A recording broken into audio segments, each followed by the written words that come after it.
Hello, beautiful people. It's a brand new day and a wonderful new week. I'm super excited that you tuned into my podcast for today.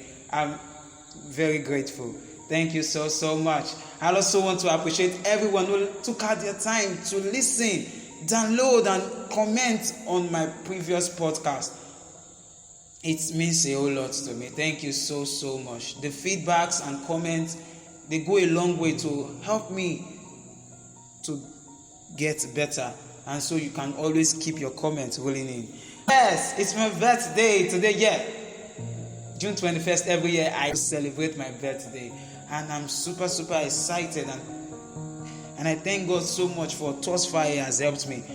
Every year of my life has been amazing. I've been making tremendous progress, and so I'm grateful to God Almighty. I'm grateful to family and friends. I'm grateful to mentors, coaches, and everyone and well-wishers. Every one of you have made me to become better. I'm truly grateful. To mark my birthday, I'll be talking about a beautiful topic titled Understanding Your Design. Understanding your design. Every one of us, every product have a design, and every process also have a design. So each and every we as humans, we need to understand who we are, our design, how we have been custom built.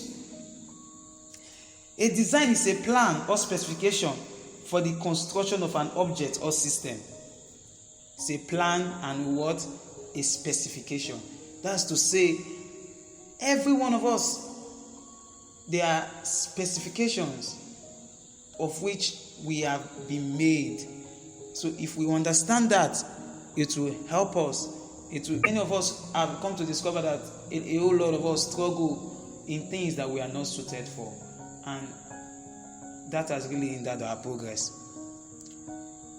William Gladstone once said, "He's a wise man who wastes no energy on pursuit for which he is not fitted, and is wiser still, who from among the things he can do well, chooses and resolutely follows the best." I'll say that again.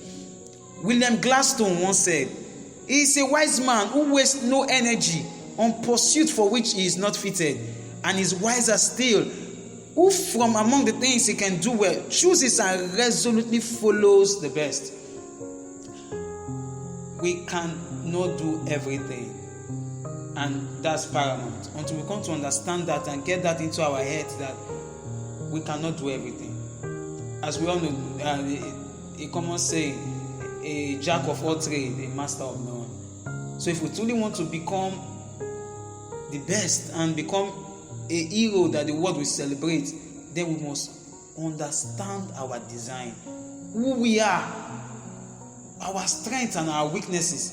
That will go a long way in making us fulfilled and to achieve greatness. Aristotle once said, "Knowing yourself is the beginning of all wisdom." And truly that means a whole lot.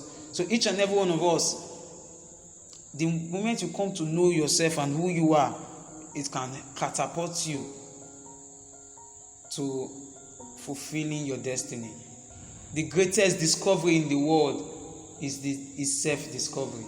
So each and every one of us need to embark on self-discovery, who we are, our design, those things that we are best suited for, and maximize those things and ignore those things that we are not suited for. If you choose to stay in your weakness, in your weak zone, you will struggle all through life. And if you to stay in and maximize your strength, you become a high flyer that the world will be proud of. I'll be talking about tips and on how we can discover our strength. So when I'm talking about understanding your design, I'm talking about understanding your strength, your potentials, those things that you do effortlessly. Like for me, I've come to discover that I speak effortlessly. I can speak for hours without getting tired. And for me, that's one of my strengths. And I wish each and every one of us listening to me, we need to understand and ask ourselves this question: What are my strengths and what are my weaknesses? Who am I? What are those things I can do well and what are those things I struggle at? If we can answer these questions, I tell you, each and every one of us will become super and super successful. So I'm talking about ways on how we can discover our strength and understand our design.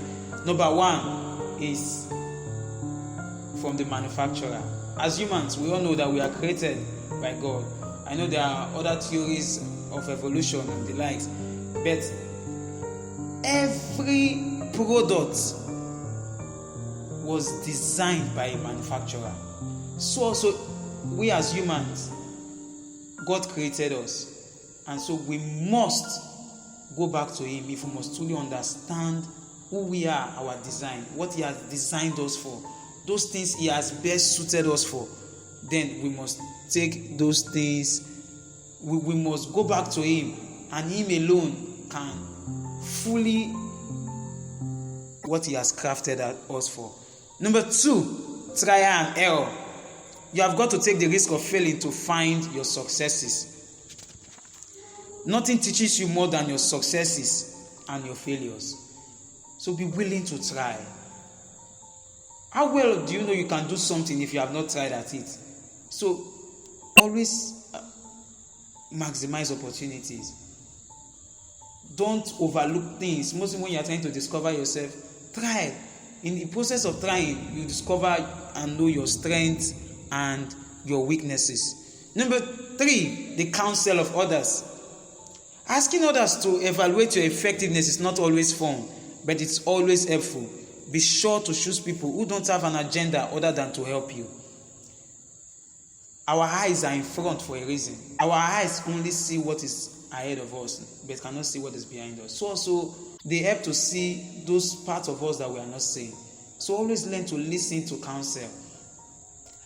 The Holy Book says, in the multitude of counselors there is safety. So always be willing to take advice and counsel. Ask others to evaluate you.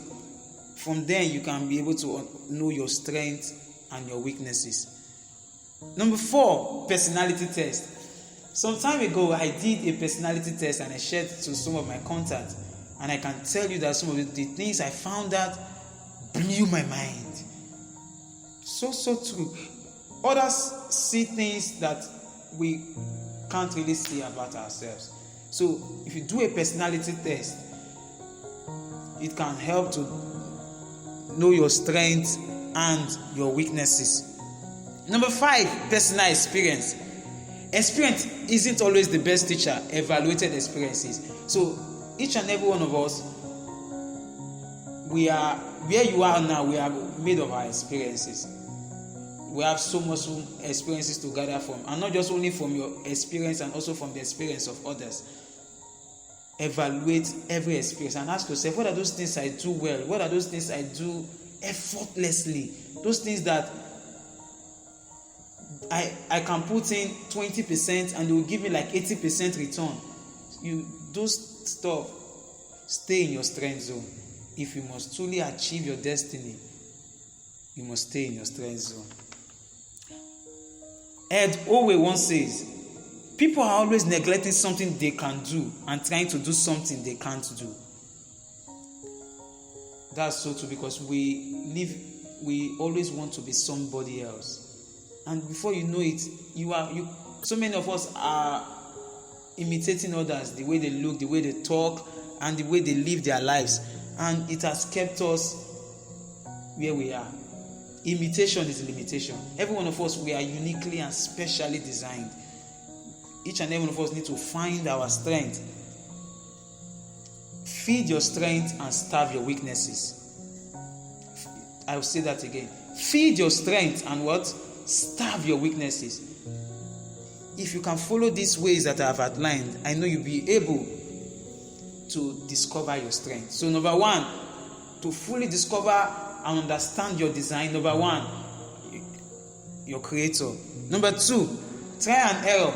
Serve others.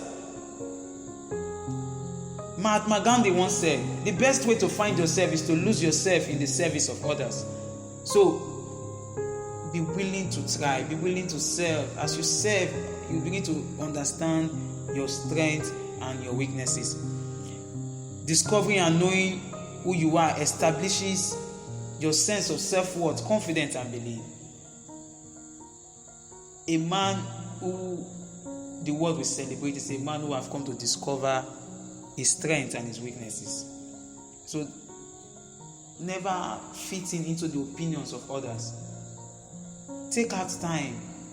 You can go on a vacation, a retreat.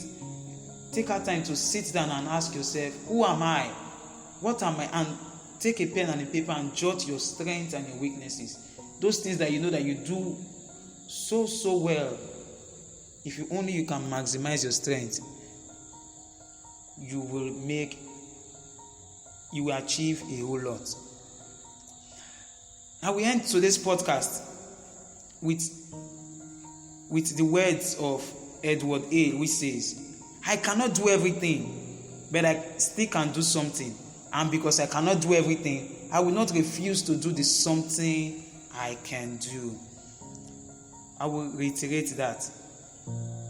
I cannot do everything, but I still can do something. And because I cannot do everything, I will not refuse to do the something I can do. Each and every one of us, there are a lot of things that we can do. Stay in your strength zone. Don't be caught up in the web of imitation, trying to be like others. Try to be the best version of who you are. And that comes when we fully have discovered and knows our strengths and our differences. Thank you so much for listening to my podcast for today. I'm so delighted that you have taken out your time to listen. God bless you very much. Do well to like, do well to comment, and do well to share in your various social media handles. I remain your host, Andrew Logo. See you same time next week. And our topic for next week is titled Made for More. Anticipate, and you will never regret your day. Thank you so much for listening. I'm very grateful. Bye for now. Do have a blissful and a glorious week ahead. Thank you.